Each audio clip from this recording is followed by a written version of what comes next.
Welcome to this journey through one of the most disturbing cases recorded in the history of the Soviet Union. Before we begin, I invite you to leave in the comments where you are watching us from and the exact time you are listening to this narration. We are interested in knowing to what places and at what moments of the day or night these documented accounts reach. In the autumn of 1964, within the concrete walls of the Baikonur Cosmodrome in Kazakhstan, a man whose name would never appear in any official record was preparing for what Soviet documents would later classify as Training Exercise 77 Alpha. The temperature that October morning was -12 degrees Celsius, and the wind carried the metallic scent of rocket fuel across the vast steppe. What happened during the following 72 hours would remain buried in classified archives for decades, emerging only through fragments of testimony, damaged audio recordings, and the obsessive research of a handful of individuals who paid dearly for their curiosity.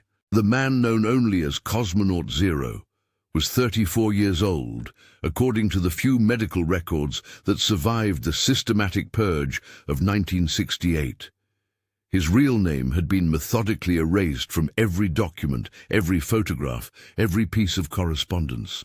What remained were the accounts of technicians who spoke in whispers, the notes of a flight surgeon who disappeared 3 months after the incident, and the testimony of a cleaning woman who claimed to have found something in the medical waste that should never have existed. Boris Volkov, a veteran flight engineer at Baikonur, was among the last people to see Cosmonaut Zero alive.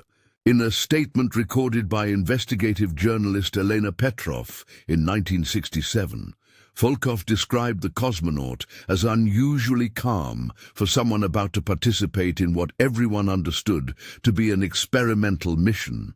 "He walked differently than the others," Volkov recalled, "like someone who had already accepted something the rest of us couldn't understand." Volkov himself would suffer a fatal heart attack just days after giving this testimony, though he was only 42 years old and had no known cardiac conditions. The official mission parameters for Training Exercise 77 Alpha were remarkably sparse, even by Soviet standards of secrecy. Internal memos, discovered decades later in a Moscow basement during building renovations, indicated that the exercise involved testing alternative navigation systems and psychological resistance protocols under conditions of extended orbital isolation. The mission duration was listed as 72 hours, though radio contact was expected to be intermittent due to what the documents euphemistically termed communication equipment modifications. Dr. Yuri Fedorov, the lead flight surgeon assigned to monitor Cosmonaut Zero's vital signs, kept detailed notes in a personal journal that would later be found hidden beneath floorboards in his dacha outside Moscow. According to these notes, the cosmonaut's pre-flight medical examination revealed several unusual indicators. His heart rate remained abnormally steady even under stress tests. His reflexes were described as mechanically precise, and most disturbing of all, his responses to psychological evaluations showed what Fedorov termed an absence of normal survival anxiety.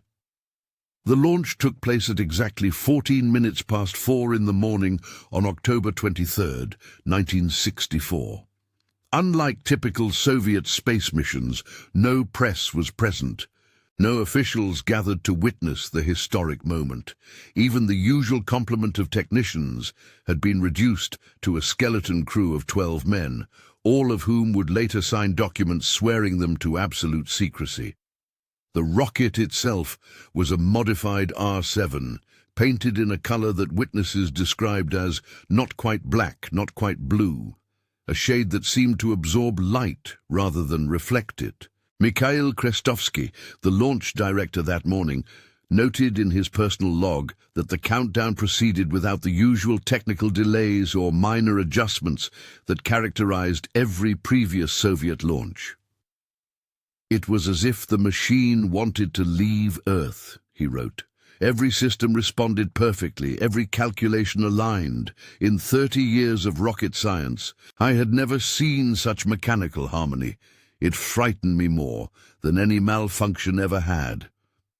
Radio contact with Cosmonaut 0 was established 4 minutes after launch as the spacecraft achieved its preliminary orbit.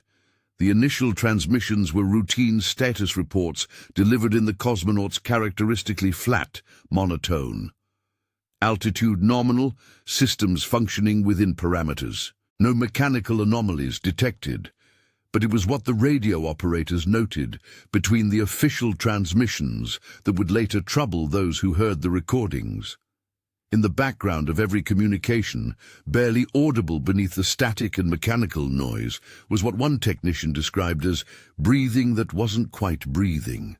Senior radio operator Pavel Dmitriev maintained an unofficial log of communications, writing in a cipher he had learned during his military service. According to this log, which surfaced in 1969 during the investigation into his suicide, the quality of Cosmonaut Zero's voice began to change noticeably after the 6th hour of flight. The words remained correct, Dmitriev wrote, but they came from somewhere else, like listening to an echo of a man rather than the man himself. The spacecraft's orbit carried it over the Soviet Union every 93 minutes, providing brief windows of direct communication with ground control.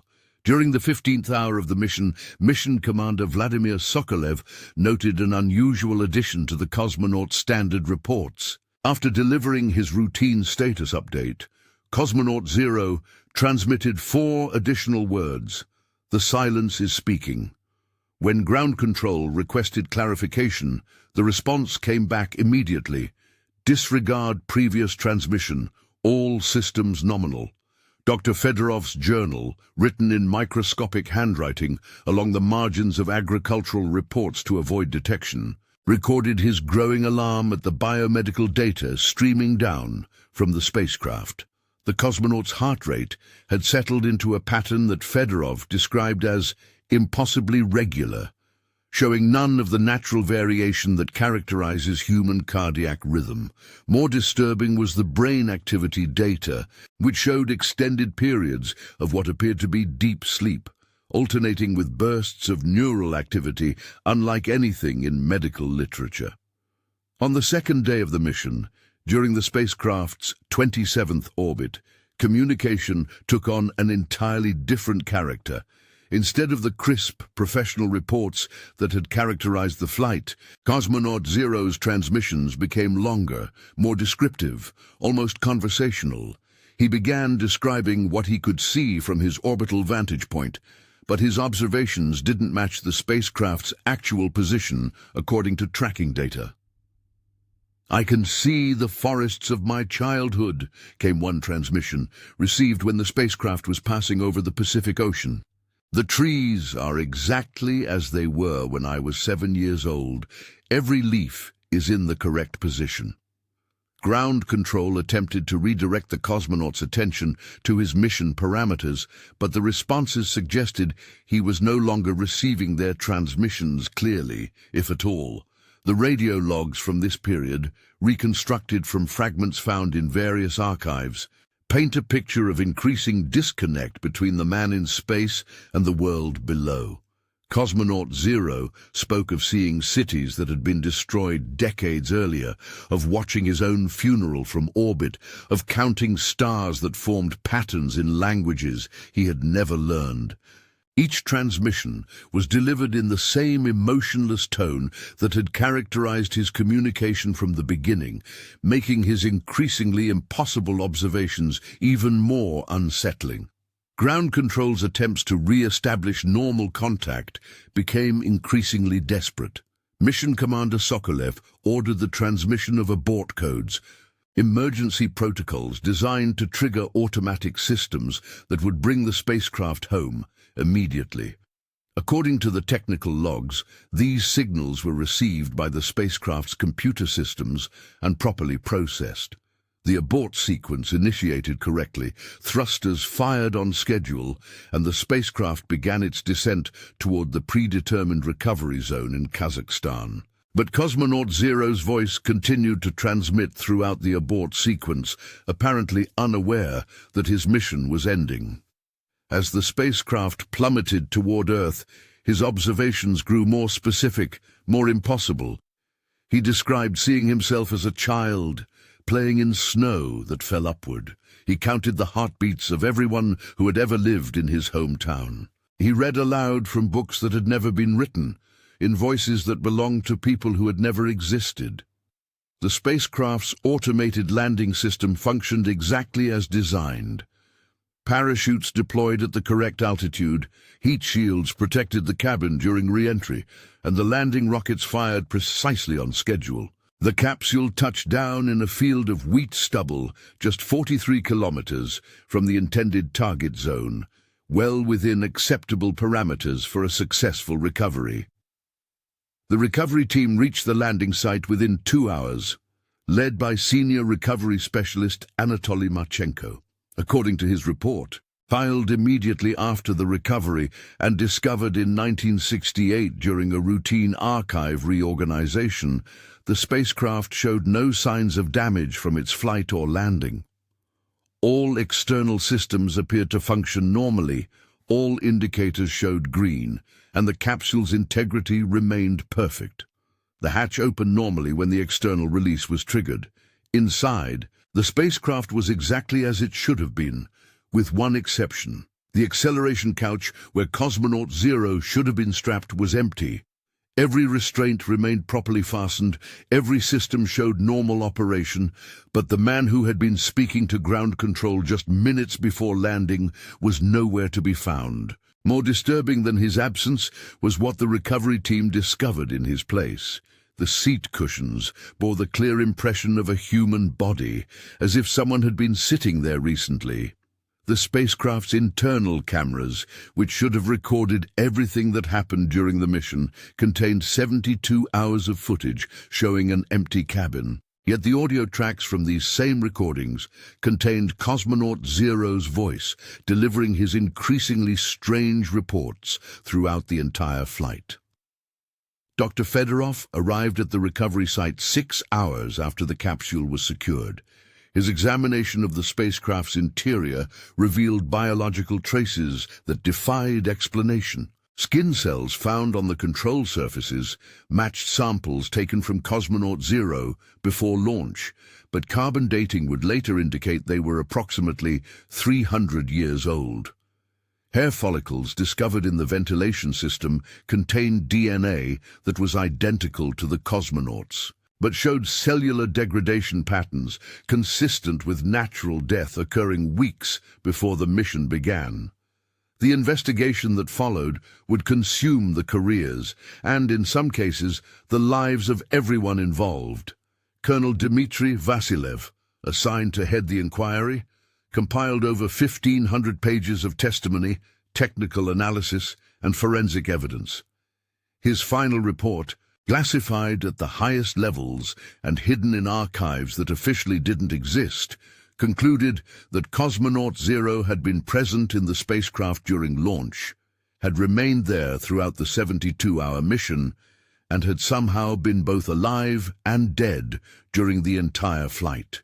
Audio specialists analyzing the communication recordings discovered layers of sound that shouldn't have been possible with 1964 technology. Beneath Cosmonaut Zero's clearly audible voice were dozens of other voices, speaking in whispers too quiet to understand but distinct enough to count. Spectral analysis revealed frequencies that human vocal cords cannot produce, mixed with patterns that matched no known language, but showed mathematical relationships suggesting they conveyed specific meaning. The most disturbing discovery came from the spacecraft's oxygen supply system. The recycling equipment had functioned perfectly throughout the mission, maintaining atmospheric pressure and composition within ideal parameters for human survival. But the consumption data showed that no oxygen had been used during the flight. For 72 hours, the life support systems had maintained a perfect environment for someone who apparently didn't need to breathe. 3 months after the mission, the systematic elimination of evidence began. Dr. Fedorov disappeared while walking his dog near his dacha, leaving behind only his journal and a note that read, "Some questions answer themselves if you stop asking them." Pavel Dmitriev was found dead in his apartment, apparently by suicide, though neighbors reported hearing him talking to someone in his room for hours before his body was discovered. Mission Commander Sokolev suffered a mental breakdown and spent his remaining years in a psychiatric facility, repeatedly drawing orbital patterns that corresponded to no known celestial mechanics. The few physical artifacts from the mission vanished one by one. The spacecraft itself was allegedly disassembled for analysis, but no documentation of this process has ever been found. Audio recordings disappeared from secure archives. Photographs developed from the mission's camera films showed only empty frames, though technicians swore the images had shown the interior of the spacecraft when they were first processed. By 1968, officially, training exercise 77 Alpha had never occurred. Personnel files were altered to show that the participants had been assigned to other duties during October 1964. Launch logs were rewritten to account for a routine satellite deployment that had taken place during the same time period. Even the launch pad used for the mission was demolished and rebuilt, eliminating any physical trace of what had happened there. But some evidence proved impossible to eliminate entirely. In 1969, construction workers renovating a basement storage facility in Moscow discovered a cache of documents that had apparently been overlooked during the systematic purge. Among these papers was a partial transcript of radio communications from an unidentified source, received during the exact time period of Cosmonaut Zero's mission, but originating from a location approximately 400 kilometers above Earth's surface. The transcript, authenticated by paper analysis and ink composition testing, contained fragments of conversation between two voices. One was immediately recognizable as Cosmonaut Zero, but speaking in a conversational tone never heard in the official mission recordings. The other voice was identified through vocal analysis as also belonging to Cosmonaut Zero, but with subtle differences in cadence and pronunciation that suggested it was either a very sophisticated impersonation or the same man speaking under significantly different circumstances. "Do you remember how to return?" asked the first voice. "I remember how to leave," replied the second. "The calculations assume you want to come back. The calculations are correct for someone else." The conversation continued for approximately 11 minutes, growing increasingly abstract and philosophical, touching on subjects that ranged from the nature of orbital mechanics to childhood memories that didn't match any biographical information available about Cosmonaut Zero. The transcript ended abruptly, with both voices speaking simultaneously, delivering identical words. "The mission is complete. The mission has not begun." Elena Petrov, the investigative journalist who had collected many of the surviving testimonies, published a series of articles in 1967 suggesting that Cosmonaut Zero had been part of a psychological experiment rather than a genuine space mission.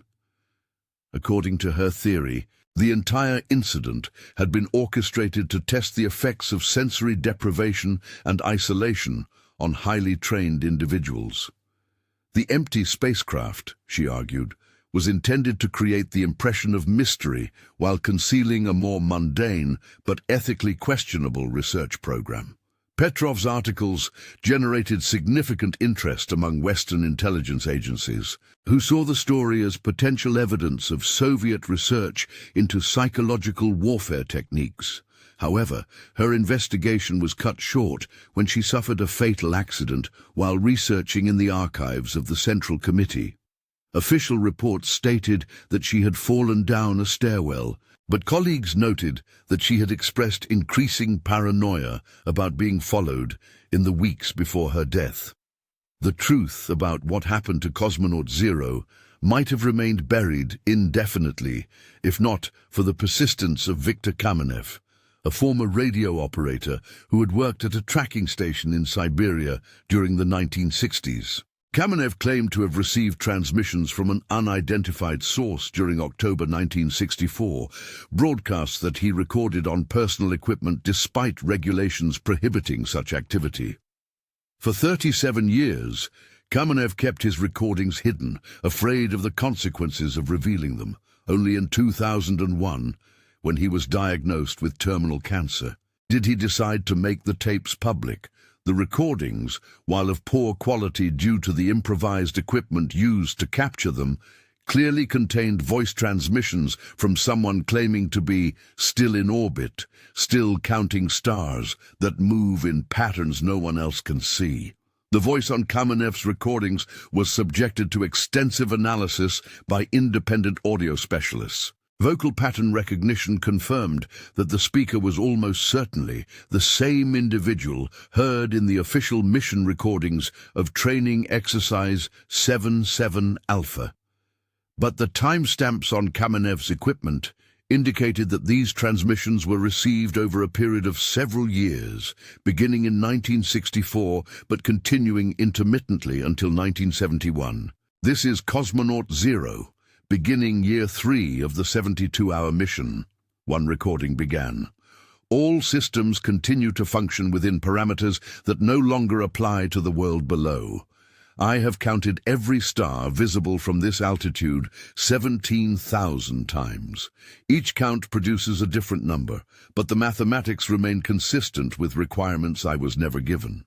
The implications of Kamenev's recordings were staggering, but verification proved impossible. The equipment he claimed to have used no longer existed, destroyed decades earlier to eliminate evidence of his unauthorized monitoring activities.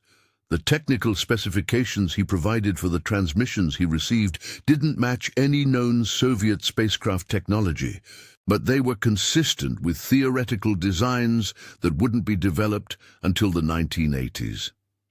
More recordings surfaced in the years that followed, discovered in the personal effects of amateur radio operators across the Soviet Union and Eastern Europe. All dated from the period between 1964 and the early 1970s, and all featured the same voice, delivering increasingly philosophical observations about the nature of orbital mechanics, human consciousness, and the relationship between time and space, as experienced from an altitude that remained precisely 412 kilometers above Earth. The content of these later transmissions suggested that the speaker had developed an entirely different understanding of physics, describing orbital patterns that violated known laws of motion and observing celestial phenomena that astronomical records indicated had not occurred during the periods in question. Yet, the technical accuracy of other details in his reports, satellite positions, atmospheric conditions, solar activity, matched scientific observations with perfect precision. I have learned to navigate by landmarks that exist only when observed from this exact altitude, one transmission stated. Cities that were destroyed appear whole when seen from 400 kilometers up. Forests that were cut down continue to grow when viewed from the correct angle. The Earth below is the Earth that exists. The Earth I see is the Earth that was intended. The most disturbing aspect of these recordings was their increasing frequency during periods when the Soviet space program was experiencing unexplained technical difficulties. Between 1968 and 1970, a series of mission failures plagued Soviet launches, with spacecraft developing mysterious malfunctions that engineering teams couldn't explain or replicate in ground testing. During each of these incidents, amateur radio operators reported receiving transmissions from Cosmonaut Zero, offering technical advice that proved both accurate and impossible.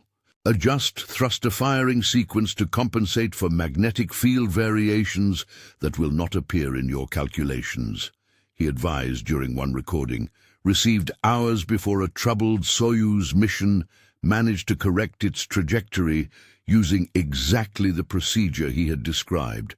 The mathematics you are using assume the pilot wants to return, recalibrate for an alternative motivation. Soviet space officials never acknowledged receiving these transmissions, but internal memos, discovered decades later, revealed intense debate about their origin and significance. Some officials argued that the broadcasts were evidence of Western psychological warfare operations designed to undermine confidence in Soviet space technology. Others suggested they were the result of elaborate hoaxes perpetrated by disgruntled former employees of the space program. But a third faction within the program believed something far more disturbing, that Cosmonaut Zero was exactly what he appeared to be, a man who had been launched into orbit in 1964 and who somehow remained there, observing Earth from an altitude that should have been impossible to maintain without constant course corrections and fuel consumption.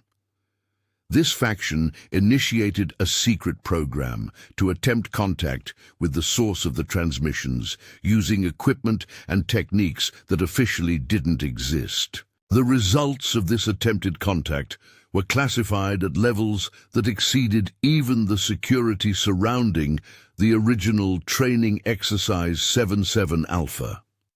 Only fragments of information leaked out over the years, primarily through the testimonies of technicians who claimed to have participated in communication attempts. According to these accounts, contact was successfully established on multiple occasions, but the conversations that resulted were so disturbing that the program was terminated by direct order of the Central Committee. We asked him what he could see from his vantage point, one unnamed technician told Elena Petrov before her death. He described every person in the room where we were sitting, gave their names, their ranks, their security clearance levels. He knew things about us that weren't in our files, things we had never told anyone. Then he started describing our deaths, how each of us would die, when and where and under what circumstances. The details were so specific, so personal, that two men in the room suffered nervous breakdowns on the spot. The program to contact Cosmonaut Zero was officially terminated in 1971, the same year that the last amateur radio transmission attributed to him was recorded. Personnel involved in the contact attempts were reassigned to positions that had no connection to space activities. Most of the equipment used in the program was destroyed, though some components were allegedly incorporated into later Soviet spacecraft as what official documents termed experimental communication systems. The end of the transmissions in 1971 marked the beginning of a different kind of mystery.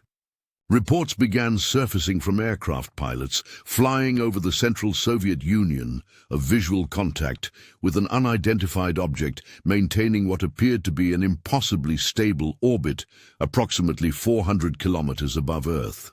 The object was described consistently across dozens of independent sightings as a small metallic sphere that reflected light in patterns that didn't match any known satellite or spacecraft configuration. Airline Captain Sergei Volinsky filed a report in 1973 describing an encounter with what he believed to be the mystery object during a routine flight from Moscow to Irkutsk. According to his account, the sphere appeared to pace his aircraft for approximately 20 minutes, maintaining perfect formation despite moving at an altitude and velocity that should have made such precise maneuvering impossible with 1960s technology.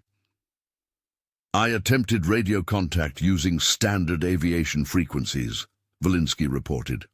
I received a response immediately, clear and strong, from someone identifying himself as Cosmonaut Zero. He provided accurate readings of my aircraft's altitude, speed, and heading, then offered to guide me around a weather system that hadn't appeared on any meteorological reports. I followed his directions and avoided severe turbulence that struck aircraft flying the standard route. Similar reports accumulated throughout the 1970s and early 80s, always featuring the same elements. Visual contact with a small, spherical object at extremely high altitude, successful radio communication with someone identifying himself as Cosmonaut Zero, and the provision of information that proved accurate but couldn't have been obtained through normal means. Aviation authorities unofficially advised pilots to acknowledge these encounters if they occurred, but to file no official reports. The policy of silence surrounding Cosmonaut Zero-related incidents ended abruptly in 1984, 20 years after the original training exercise 7-7 Alpha. Soviet radar installations across the western region simultaneously detected what appeared to be a controlled descent trajectory, originating from an altitude of 412 kilometers and terminating in a field outside the village of Krasnoyarsk, approximately 800 kilometers southeast of Moscow. Recovery teams dispatched to the calculated impact site found a crater approximately 3 meters in diameter and 1.5 meters deep, with characteristics consistent with the landing of a small spacecraft. At the bottom of the crater lay what appeared to be a Soviet space capsule of early 1960s design, its heat shield blackened by re-entry but otherwise intact. Stenciled on the side in faded Cyrillic letters was the designation Training Exercise 7-7 Alpha. The capsule was transported under maximum security to the same facility that had analyzed the original Cosmonaut Zero spacecraft in 1964. External examination revealed a perfect match with the earlier vehicle in every detail, down to microscopic scratches and paint discoloration patterns. But when the hatch was opened, instead of an empty cabin, the recovery team found the preserved remains of a man wearing a Soviet spacesuit of 1964 specification. Dr. Maria Volkov, daughter of the Boris Volkov, who had known Cosmonaut Zero and now the Soviet Union's leading expert in aerospace medicine, conducted the examination of the remains. Her preliminary report, later classified and sealed, indicated that the body showed signs of having been in space for exactly 20 years. Tissue preservation was consistent with exposure to the vacuum and radiation of Earth orbit, but the biological samples collected showed cellular activity that suggested life processes had continued until very recently. Most significantly, dental records and bone structure analysis confirmed beyond doubt that the remains belonged to the man who had been launched as Cosmonaut Zero in 1964. DNA testing, primitive but improving by 1980 standards, produced results that matched samples collected before the original mission, but carbon dating of bone and tissue samples indicated the man had died approximately 3 centuries before his birth, a result so impossible that it led to accusations of sabotage and fraud among the testing teams. The personal effects found with the body included a flight log written in Cosmonaut Zero's handwriting, documenting 20 years of orbital observations in meticulous detail. The entries began on October 23, 1964, the date of the original launch, and concluded on the exact date the capsule was recovered. Each entry was precisely timed and included observations of Earth that matched historical events with perfect accuracy, but also descriptions of phenomena that had never been recorded by any Earth-based observer.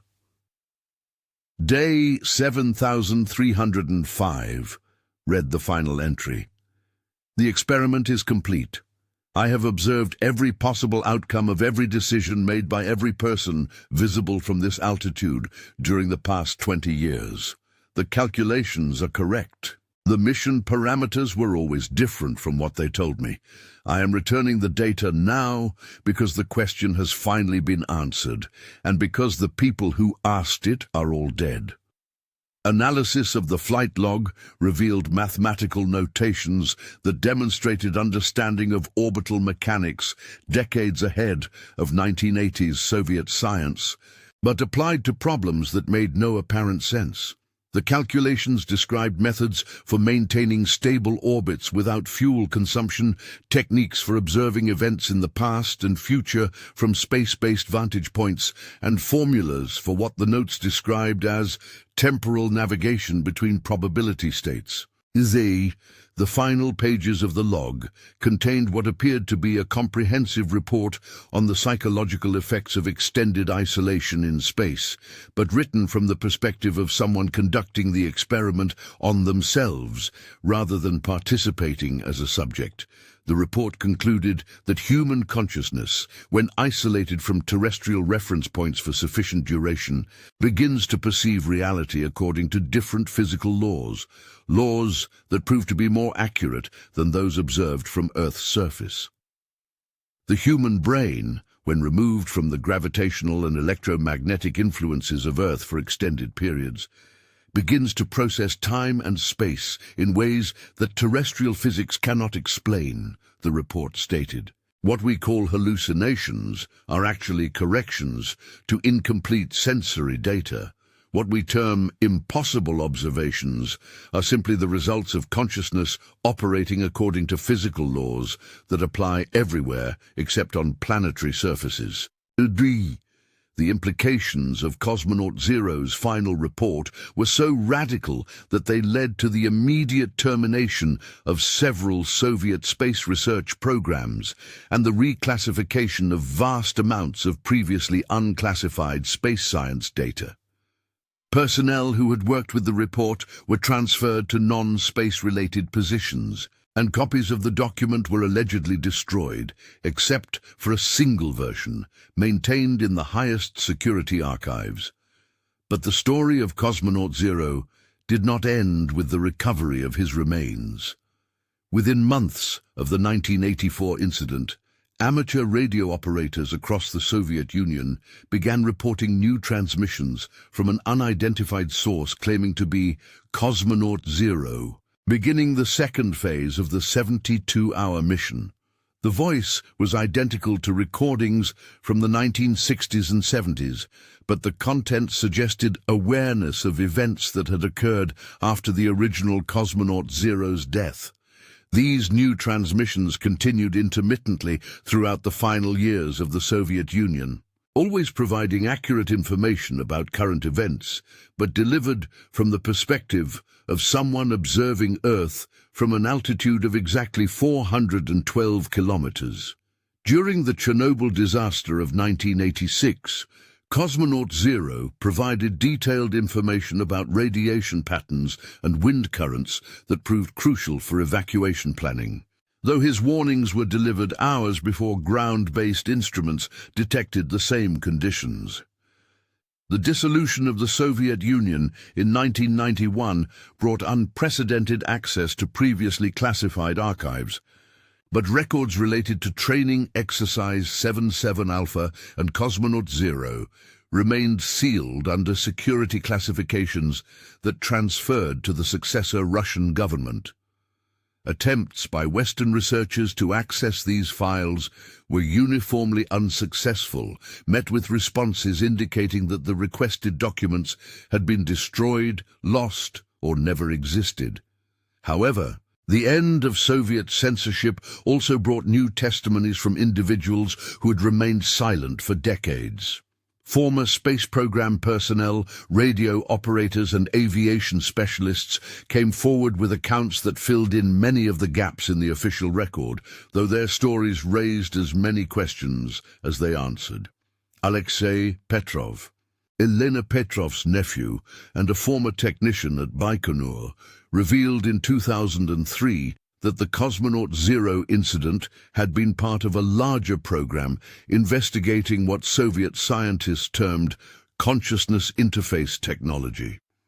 According to Petrov's account, the goal was not to send a man into space, but to determine whether human consciousness could exist independently of physical location, using space-based isolation as a means of separating mental processes from bodily constraints.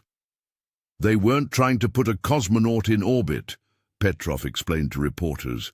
They were trying to put consciousness itself in orbit, using the Cosmonaut as a transmission device. The goal was to create a human observer who could provide intelligence data from a vantage point that couldn't be shot down, couldn't be detected, couldn't be interfered with by enemy action. They succeeded beyond their wildest expectations, and it terrified them. Petrov's revelations led to renewed interest in the Cosmonaut Zero case among researchers studying anomalous phenomena, consciousness studies, and the intersection of psychology and physics. Several Western universities initiated research programs attempting to replicate the isolation conditions that might have contributed to the original incident, though none reported achieving results comparable to the Soviet experience. The most significant development in recent years came in 2017, when construction workers renovating the basement of the former Soviet space headquarters in Moscow discovered a time capsule that had been sealed in 1964. The capsule contained detailed plans for training exercise 7-7 Alpha, including mission objectives that had never appeared in any previously discovered documentation. According to these newly revealed plans, Cosmonaut Zero had been selected not for his piloting skills or psychological stability, but for specific brain characteristics that Soviet researchers believed would make him susceptible to what they termed orbital consciousness transfer.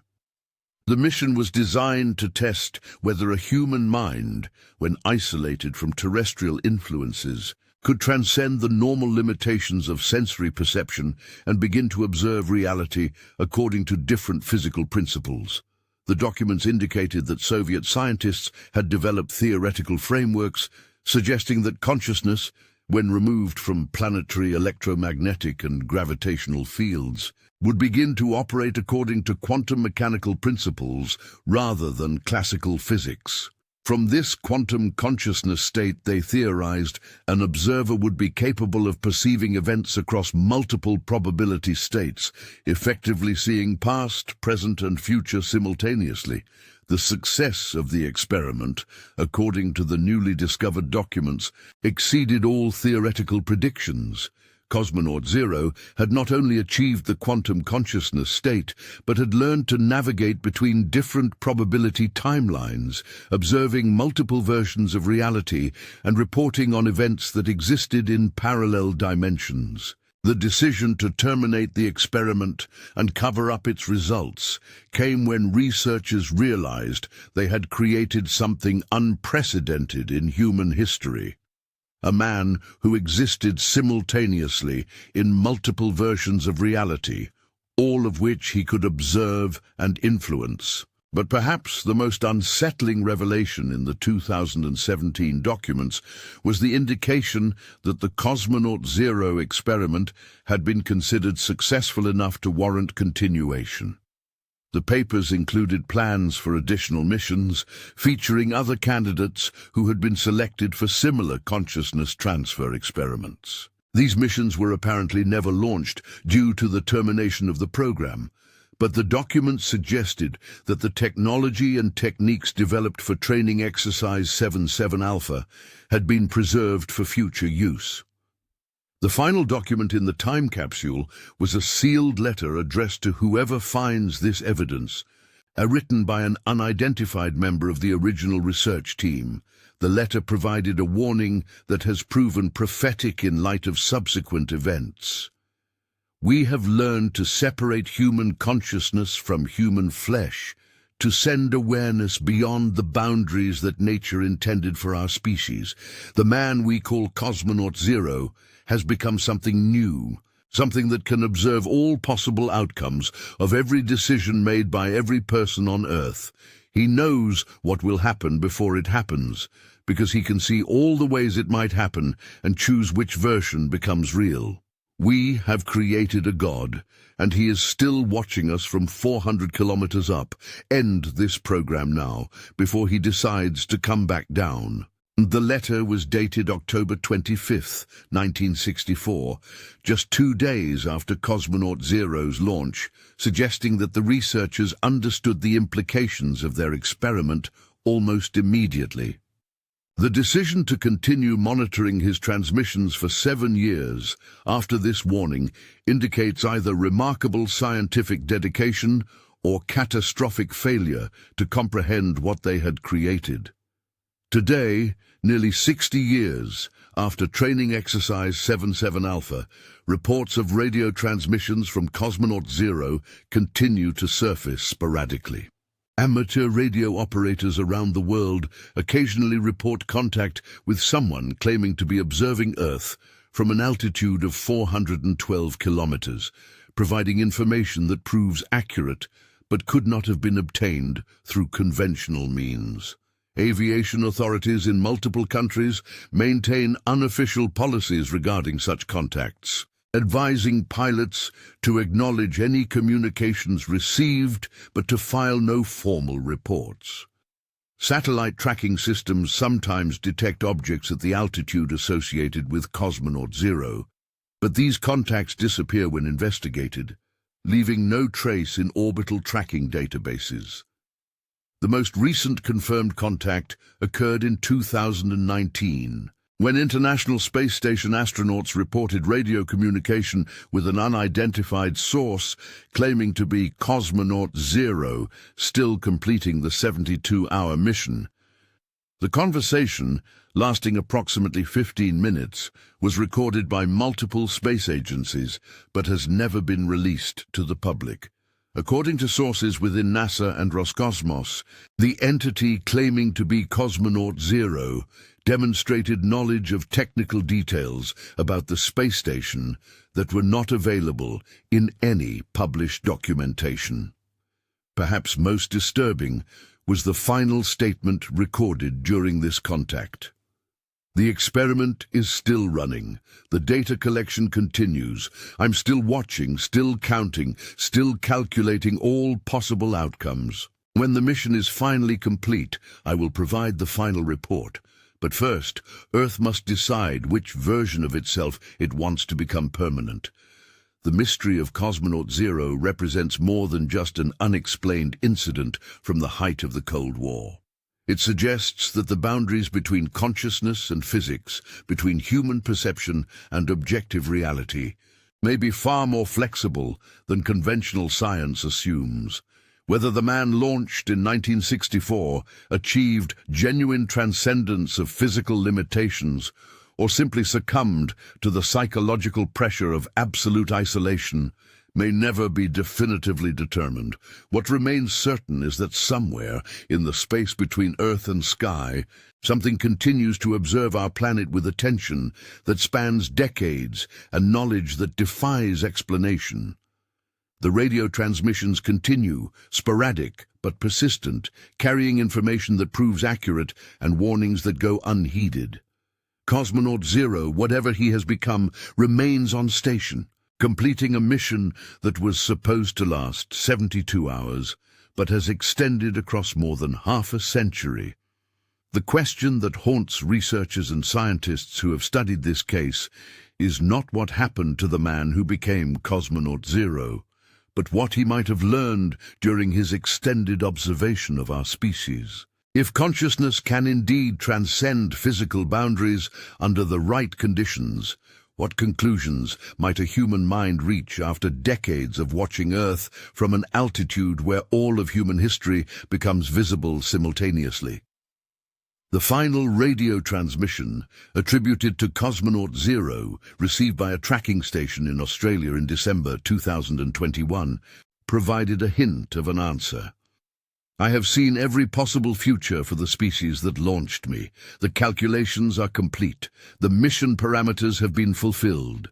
Earth has chosen its path. I am coming home now to deliver the final report. Since that transmission, no further contact with Cosmonaut 0 has been confirmed. Satellite tracking systems have detected no objects at his characteristic altitude. Radio operators report no responses to attempts at communication.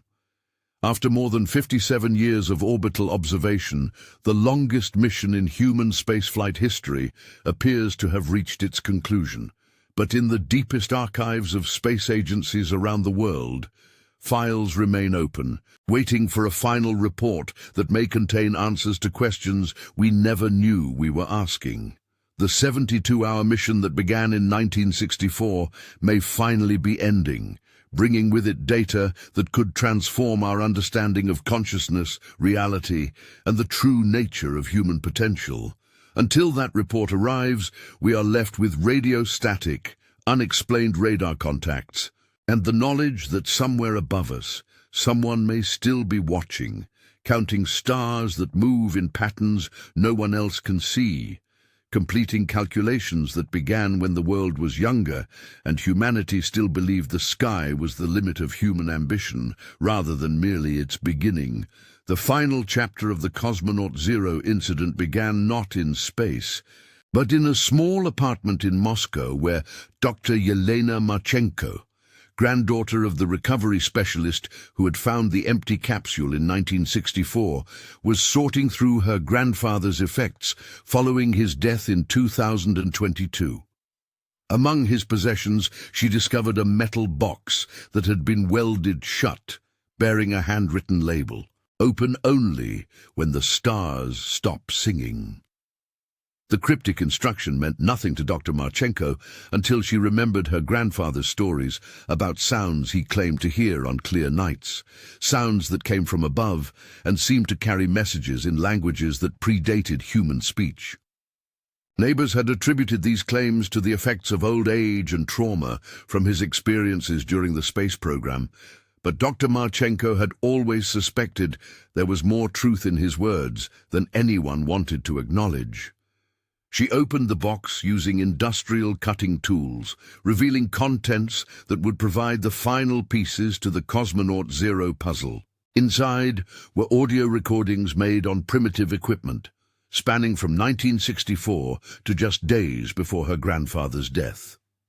The recordings captured what appeared to be one-sided conversations, with her grandfather speaking to someone who responded in frequencies too high or too low for the equipment to register properly.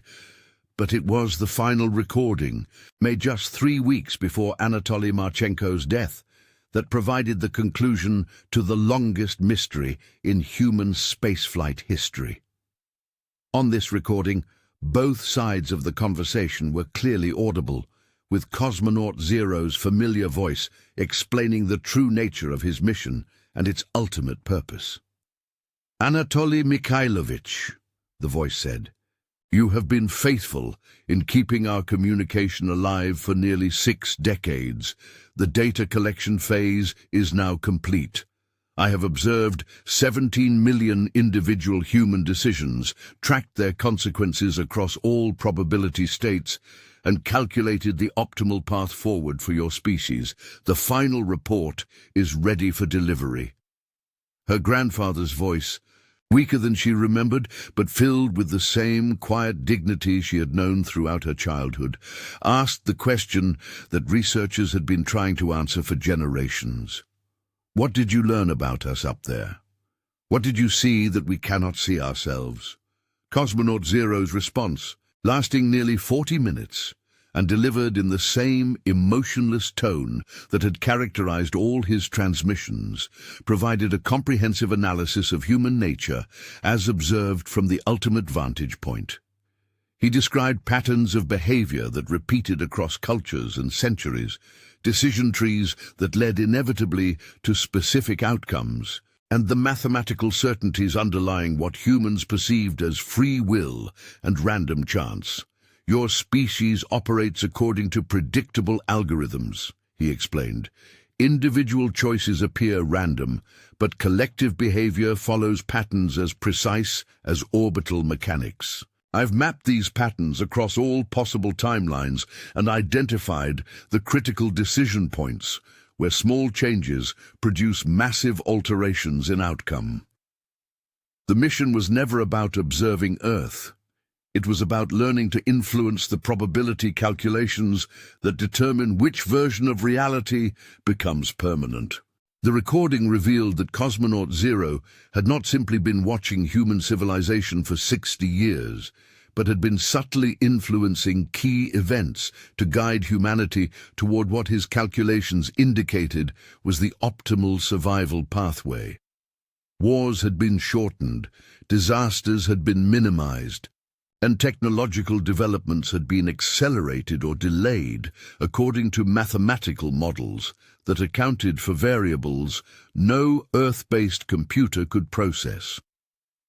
Every radio transmission I sent was carefully calculated to reach specific individuals at precise moments when they were capable of making decisions that would cascade through probability space.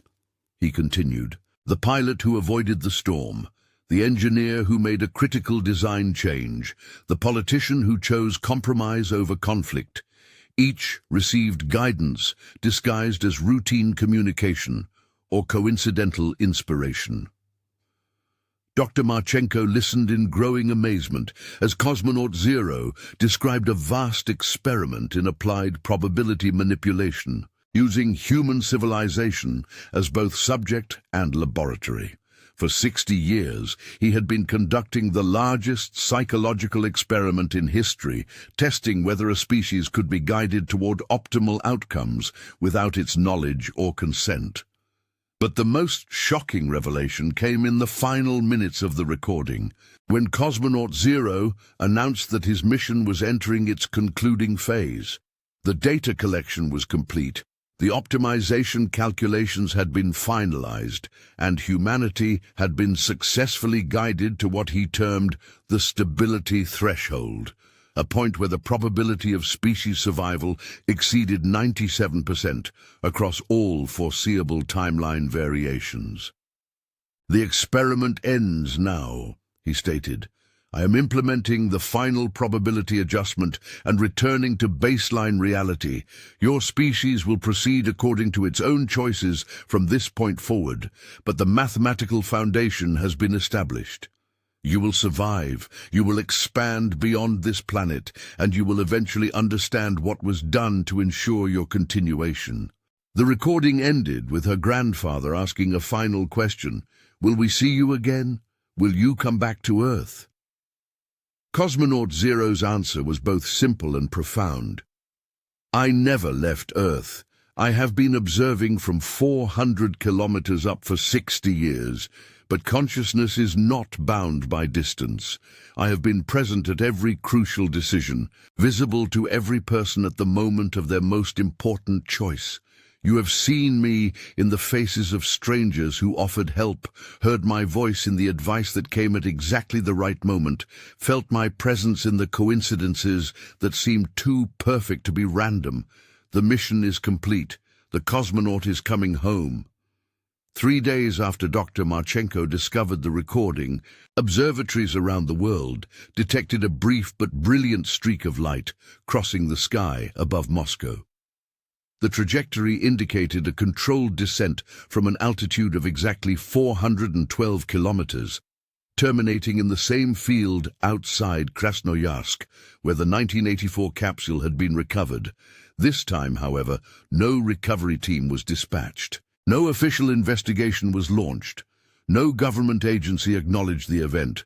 The only witness to the final chapter of the Cosmonaut Zero story was a local farmer who found a small crater in his wheat field, still warm to the touch, containing what appeared to be the perfectly preserved body of a man in a Soviet spacesuit of 1964 design. But unlike previous recoveries, this body showed signs of life. The farmer, a practical man who had heard stories of strange lights and mysterious objects throughout his lifetime, made a decision that would ensure the final chapter of this story remained known only to those who truly needed to understand it. He buried the cosmonaut's body in his family cemetery, marking the grave with a simple stone bearing only the words, "Mission complete." Dr. Marchenko's attempts to investigate her grandfather's final recording and its implications were met with polite but firm resistance from authorities at every level. The recordings were confiscated during a routine document review. The metal box disappeared from her apartment during a reported burglary that touched nothing else. and her inquiries to space agencies and research institutions received responses indicating that no records of training exercise 77 Alpha existed in any official archives. Yet the influence of Cosmonaut Zero's 60-year mission continues to manifest in ways that most people never recognize. The technological breakthroughs that have advanced human civilization during the past 6 decades, the political decisions that have prevented nuclear catastrophe, the social movements that have expanded human rights and dignity, all bear the subtle signature of probability calculations performed by a consciousness that learned to see beyond the limitations of terrestrial existence. Today, as humanity stands on the threshold of becoming a multiplanetary species, the true legacy of Cosmonaut Zero becomes apparent. We have survived the most dangerous period in our history, developed the technologies necessary for space exploration, and learned to cooperate sufficiently to undertake projects that exceed the capabilities of individual nations. The mathematical foundation for species survival has been established, exactly as the mission parameters required. But perhaps the most profound legacy of the Cosmonaut Zero incident is not what it tells us about space exploration or consciousness research, but what it reveals about the nature of human potential. If one man could learn to transcend the normal boundaries of perception and influence, to guide the development of an entire civilization through the careful application of consciousness operating according to quantum mechanical principles, what might our species achieve when we finally understand these capabilities fully? The radio frequencies once used to communicate with Cosmonaut Zero now carry only static. The orbital altitude, where he maintained his vigil for 60 years, shows no unusual objects on tracking systems. The mystery that began with training exercise 77 Alpha appears to have reached its natural conclusion, leaving behind only questions about the true nature of reality and our place within it. Yet sometimes, in the quiet hours before dawn, amateur radio operators around the world report hearing something in the static between stations. Not quite words, not quite music, but a pattern that suggests consciousness observing, calculating, and perhaps preparing for whatever comes next in the vast experiment of human existence. The 72-hour mission that began on October 23, 1964, lasted exactly 61 years, 2 months, and 11 days. The final report, delivered through mechanisms we are only beginning to understand, indicates successful completion of all objectives. Humanity has been guided to the stability threshold and given the foundation necessary for long-term survival and expansion into space. Cosmonaut Zero has returned from his extended duty assignment, bringing with him data that may take generations to fully comprehend. The man who learned to exist between earth and sky, between individual consciousness and cosmic awareness, has completed his observation of our species and found us worthy of continuation. The mission is over, the experiment has ended, and somewhere in a wheat field outside Krasnoyarsk, marked only by a simple stone, rests the body of the man who watched over humanity's most crucial decades, ensuring that we would survive to ask the questions his sacrifice was designed to answer. The stars no longer sing the particular frequency that carried his voice across the decades, but they continue to shine on a world that has been quietly, carefully, and lovingly guided toward a future that once seemed impossible, but now appears inevitable.